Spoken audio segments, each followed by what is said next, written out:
ಎಲ್ಲರಿಗೂ ನಮಸ್ಕಾರ. 6ನೇ ತರಗತಿಯ ಅಧ್ಯಾಯ 8 ನಮ್ಮ ಸಂವಿಧಾನ. ಈ ನಮ್ಮ ಸಂವಿಧಾನದ ಪಾಠದ ಕುರಿತಾಗಿ ಕೆಲವೊಂದಿಷ್ಟು ಬಹು ಆಯ್ಕೆಯ ಪ್ರಶ್ನೆಗಳನ್ನು ನೋಡೋಣ. ಮೊದಲನೇದಾಗಿ, ಸಂವಿಧಾನ ಎಂದರೆ ಒಂದು ದೇಶದ ಸರ್ವಶ್ರೇಷ್ಠ ಶಾಸನವಾಗಿದೆ, ದೇಶದ ರಾಜ್ಯಾಡಳಿತದ ಚೌಕಟ್ಟು ಆಗಿದೆ, ಸರ್ಕಾರದ ಅಂಗಗಳ ಅಧಿಕಾರ ಮತ್ತು ಕಾರ್ಯಗಳನ್ನು ನಿರೂಪಿಸುತ್ತದೆ. ಮೇಲಿನ ಎಲ್ಲವೂ. ಇಲ್ಲಿ ಸಂವಿಧಾನ ಎಂದರೆ ಎ ಸರಿಯಾಗಿದೆ, ಬಿ ಸರಿಯಾಗಿದೆ, ಸಿ ಸರಿಯಾಗಿದೆ. ಹೀಗಾಗಿ ಇದಕ್ಕೆ ಸರಿಯಾದ ಉತ್ತರ ಡಿ, ಮೇಲಿನ ಎಲ್ಲವೂ ಸರಿಯಾಗಿದೆ. ಮುಂದಿನ ಪ್ರಶ್ನೆ, ಸಂವಿಧಾನ ರಚನಾ ಸಭೆಯ ದ್ವಿತೀಯ ಅಧಿವೇಶನದಲ್ಲಿ ಡ್ಯಾಶ್ ರವರನ್ನು ಅಧ್ಯಕ್ಷರನ್ನಾಗಿ ಆಯ್ಕೆ ಮಾಡಲಾಯಿತು. ನೋಡ್ರಿ, ಸಂವಿಧಾನ ರಚನಾ ಸಭೆಯಲ್ಲಿ 2ನೇ ಅಧಿವೇಶನದಲ್ಲಿ, ಮೊದಲನೇ ಅಧಿವೇಶನದಲ್ಲಿ ಸಂವಿಧಾನ ರಚನಾ ಸಮಿತಿ ಅಧ್ಯಕ್ಷರನ್ನು ಆಯ್ಕೆ ಮಾಡಲಿಲ್ಲ. 2ನೇ ಅಧಿವೇಶನದಲ್ಲಿ ಕೆಳಕಾಣಿಸಿದ ಯಾರನ್ನು ಅಧ್ಯಕ್ಷರನ್ನಾಗಿ ಆಯ್ಕೆ ಮಾಡಲಾಯಿತಪ್ಪ ಅಂದ್ರೆ doctor BR Ambedkar, doctor Babu Rajendra Prasad, Jawaharlal Nehru, Sardar Vallabhbhai Patel. ಇದಕ್ಕೆ ಸರಿಯಾದ ಉತ್ತರ ಡಾಕ್ಟರ್ ಬಾಬು ರಾಜೇಂದ್ರ ಪ್ರಸಾದ್. ಇವರನ್ನು ದ್ವಿತೀಯ ಅಧಿವೇಶನದಲ್ಲಿ, ಸಂವಿಧಾನ ರಚನಾ ಸಭೆಯ ದ್ವಿತೀಯ ಅಧಿವೇಶನದಲ್ಲಿ ಅಧ್ಯಕ್ಷರನ್ನಾಗಿ ನೇಮಕ ಮಾಡಲಾಯಿತು. ಮುಂದಿನ ಪ್ರಶ್ನೆ, ಬ್ರಿಟಿಷರಿಂದ ಭಾರತಕ್ಕೆ ಬಿಡುಗಡೆಯ ಭಾಗವಾಗಿ ಸಂವಿಧಾನ ರಚನಾ ಸಭೆ ರಚಿಸಲಾಯಿತು. ಸಂವಿಧಾನ ರಚನಾ ಸಭೆಯಲ್ಲಿನ ಸದಸ್ಯರ ಸಂಖ್ಯೆ. ಸಂವಿಧಾನ ರಚನಾ ಸಭೆಯಲ್ಲಿ ಎಷ್ಟು ಸದಸ್ಯರಿದ್ದರು ಅಂದ್ರೆ 299, 399, 199, 999. ಇದಕ್ಕೆ ಸರಿಯಾದ ಉತ್ತರ ಸಂವಿಧಾನ ರಚನಾ ಸಭೆಯಲ್ಲಿ ಒಟ್ಟು ಸದಸ್ಯರ ಸಂಖ್ಯೆ ಎಷ್ಟಿತ್ತಪ್ಪ ಅಂದ್ರೆ 299. ಎ ಸರಿಯಾದ ಉತ್ತರ. ಮುಂದಿನ ಪ್ರಶ್ನೆ, ಸಚ್ಚಿದಾನಂದ ಸಿಂಹರವರ ಹಂಗಾಮಿ ಅಧ್ಯಕ್ಷತೆಯಲ್ಲಿ ಜರುಗಿದ ಸಂವಿಧಾನ ರಚನಾ ಸಭೆಯ ಪ್ರಥಮ ಅಧಿವೇಶನ ನಡೆದ ವರ್ಷ ಯಾವುದು?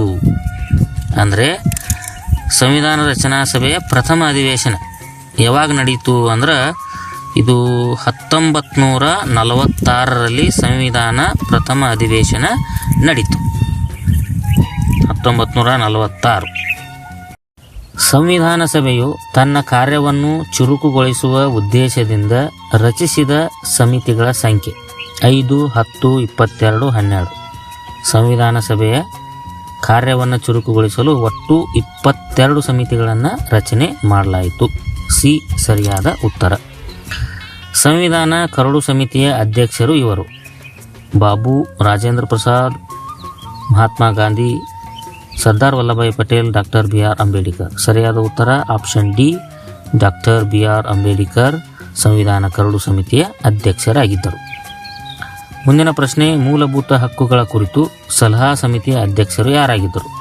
Sardar Vallabhbhai Patel, doctor BR Ambedkar, JB Kripalani, Sarojini Naidu. ಇದಕ್ಕೆ ಸರಿಯಾದ ಉತ್ತರ ಸರ್ದಾರ್ ವಲ್ಲಭಭಾಯಿ ಪಟೇಲ್. ಸರ್ದಾರ್ ವಲ್ಲಭಭಾಯಿ ಪಟೇಲ್ ಇವರು ಮೂಲಭೂತ ಹಕ್ಕುಗಳ ಕುರಿತಾದಂತಹ ಸಲಹಾ ಸಮಿತಿಯ ಅಧ್ಯಕ್ಷರಾಗಿದ್ದರು. JB ಕೃಪಲಾನಿ ಇವರೂ ಸಹ ಮೂಲಭೂತ ಹಕ್ಕುಗಳ ಕುರಿತಾದ ಉಪ ಸಲಹಾ ಸಮಿತಿಯ ಅಧ್ಯಕ್ಷರಾಗಿದ್ದರು. ಉಪ ಸಲಹಾ ಸಮಿತಿಯ ಅಧ್ಯಕ್ಷರು JB ಕೃಪಲಾನಿ ಆಗಿದ್ದರೆ ಸಲಹಾ ಸಮಿತಿ ಅಧ್ಯಕ್ಷರು ಸರ್ದಾರ್ ವಲ್ಲಭಭಾಯಿ ಪಟೇಲ್ ಆಗಿದ್ದರು. ಹೀಗಾಗಿ ಇದಕ್ಕೆ ಸರಿಯಾದ ಉತ್ತರ ಸರ್ದಾರ್ ವಲ್ಲಭಭಾಯಿ ಪಟೇಲ್. ಸಂವಿಧಾನ ರಚನಾ ಸಭೆಯಲ್ಲಿ 299 ಸದಸ್ಯರಲ್ಲಿ ಇವರು ಕರ್ನಾಟಕವನ್ನು ಪ್ರತಿನಿಧಿಸಿದವರು. ಅಂದರೆ ಕರ್ನಾಟಕದ ಸದಸ್ಯರು ಯಾರ್ಯಾರಿದ್ದರು ಸಂವಿಧಾನ ರಚನಾ ಸಭೆಯಲ್ಲಿ?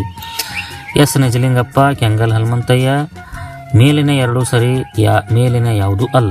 ಇದಕ್ಕೆ ಸರಿಯಾದ ಉತ್ತರ ಸಿ, ಮೇಲಿನ 2 ಸರಿ. ಎಸ್ ನಿಜಲಿಂಗಪ್ಪ ಮತ್ತು ಕೆಂಗಲ್ ಹನುಮಂತಯ್ಯ ಕರ್ನಾಟಕವನ್ನು ಪ್ರತಿನಿಧಿಸಿದ್ದರು. ಸಂವಿಧಾನಕ್ಕೆ ಅಂತಿಮ ರೂಪ ನೀಡಲು ತೆಗೆದುಕೊಂಡ ಅವಧಿ: 3 ವರ್ಷ 1 ತಿಂಗಳು 18 ದಿನ, 2 ವರ್ಷ 11 ತಿಂಗಳು 18 ದಿನ, 3 ವರ್ಷ 11 ತಿಂಗಳು 18 ದಿನ, 2 ವರ್ಷ 1 ತಿಂಗಳು 18 ದಿನ.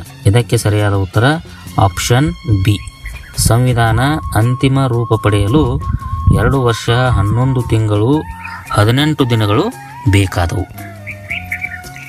ಭಾರತದ ಸಂವಿಧಾನ ಶಿಲ್ಪಿ ಎಂದು ಇವರನ್ನು ಕರೆಯುತ್ತಾರೆ. ಇದಕ್ಕೆ ಸರಿಯಾದ ಉತ್ತರ option A doctor BR Ambedkar. ಸಂವಿಧಾನ ರಚನಾ ಸಮಿತಿಯ 299 ಸದಸ್ಯರಲ್ಲಿ ಒಟ್ಟು ಮಹಿಳಾ ಸದಸ್ಯರು ಅಂದರೆ ಮಹಿಳೆಯರು ಎಷ್ಟಿದ್ರು ಸಂವಿಧಾನ ರಚನಾ ಸಮಿತಿಯಲ್ಲಿ? 10, 20, 25, 15. ಇದಕ್ಕೆ ಸರಿಯಾದ ಉತ್ತರ 15. ಸಂವಿಧಾನ ರಚನಾ ಸಮಿತಿಯ 299 ಸದಸ್ಯರಲ್ಲಿ 15 ಮಹಿಳಾ ಸದಸ್ಯರು ಇದ್ದರು. ಭಾರತಕ್ಕೆ ಸ್ವಾತಂತ್ರ್ಯ ಸಿಕ್ಕಿದ್ದು ಆಗಸ್ಟ್ 15. ಭಾರತದ ಸಂವಿಧಾನ ಜಾರಿಗೆ ಬಂದದ್ದು ಜನವರಿ 26, 1950. ಎ ಸರಿಯಾದ ಉತ್ತರ. ರಾಜ್ಯಸಭೆ ಮತ್ತು ಲೋಕಸಭೆ ಎಂಬ 2 ಸದನಗಳನ್ನೊಳಗೊಂಡ ಮೊದಲ ಚುನಾಯಿತ ಸಂಸತ್ತು ಅಸ್ತಿತ್ವಕ್ಕೆ ಬಂದದ್ದು 1952, 1950, 1951, 1955. ಲೋಕಸಭೆ ಮತ್ತು ರಾಜ್ಯಸಭೆ 2 ಸದನಗಳನ್ನೊಳಗೊಂಡ ಮೊದಲ ಸಂಸತ್ತು ಅಸ್ತಿತ್ವಕ್ಕೆ ಬಂದಿದ್ದು 1952ರಲ್ಲಿ. ಎ ಸರಿಯಾದ ಉತ್ತರ. ಮೂಲ ಸಂವಿಧಾನದಲ್ಲಿರುವ ಒಟ್ಟು ಭಾಗಗಳು ಮತ್ತು ಪರಿಶಿಷ್ಟಗಳು ಎಷ್ಟು? ಇದಕ್ಕೆ ಸರಿಯಾದ ಉತ್ತರ ಆಪ್ಷನ್ ಸಿ. ಮೂಲ ಸಂವಿಧಾನ ಅಂದ್ರೆ ಮೊದಲು ಸಂವಿಧಾನದ ಪ್ರಾರಂಭದಲ್ಲಿ ಸಿ 22 ಭಾಗಗಳಿದ್ದವು, 8 ಪರಿಶಿಷ್ಟಗಳಿದ್ದವು. ಇದಕ್ಕೆ ಸರಿಯಾದ ಉತ್ತರ ಸಿ. ಆದರೆ ನೆನಪಿಟ್ಟವ್ರಿ, ಸದ್ಯಕ್ಕೆ ಸಂವಿಧಾನದಲ್ಲಿರುವಂತಹ ಭಾಗಗಳು ಎಷ್ಟಪ್ಪ ಅಂದ್ರೆ 25, ಪರಿಶಿಷ್ಟಗಳು 12. ಇದು ಈಗಿಂದು. ಇವರು ಕೇಳಿದ್ದು ಮೂಲ ಸಂವಿಧಾನ. ಮೂಲ ಸಂವಿಧಾನ ಅಂದರೆ ಸಿ. ಇದಕ್ಕೆ ಸರಿಯಾದ ಉತ್ತರ. ಭಾರತದ ಸಂವಿಧಾನವು ಡ್ಯಾಶ್ ರಂದು ಅಂಗೀಕರಿಸಿ ಜನವರಿ 26, 1950 ಜಾರಿಗೆ ತರಲಾಯಿತು. ನೋಡಿ, ನಮ್ಮ ಸಂವಿಧಾನ ಅಂಗೀಕಾರ ಆಗಿದ್ದು ಯಾವಾಗಪ್ಪ ಅಂದ್ರೆ ಇದರಲ್ಲಿ ಆಪ್ಷನ್ ಬಿ ನವೆಂಬರ್ 26, 1949 ರಂದು ಅಂಗೀಕಾರಗೊಂಡಿತು. ಅಂಗೀಕಾರಗೊಂಡ ನಂತರ 2 ತಿಂಗಳ ನಂತರ ಇದನ್ನು ಏನು ಮಾಡಿದೆವಪ್ಪ ಅಂದ್ರೆ ನಾವು ಜಾರಿಗೆ ತಂದೆವು. ಇದಕ್ಕೆ ಸರಿಯಾದ ಉತ್ತರ ಬಿ. ಇವರು ಭಾರತದ ಪ್ರಥಮ ಪ್ರಧಾನಮಂತ್ರಿಗಳು. ನಿಮಗೆ ಈಗಾಗಲೇ ಗೊತ್ತೇ ಇದೆ. ಆಪ್ಷನ್ ಎ ಸರಿಯಾದ ಉತ್ತರ ಜವಾಹರ್ಲಾಲ್ ನೆಹರು. ಎಲ್ಲರಿಗೂ ಧನ್ಯವಾದಗಳು.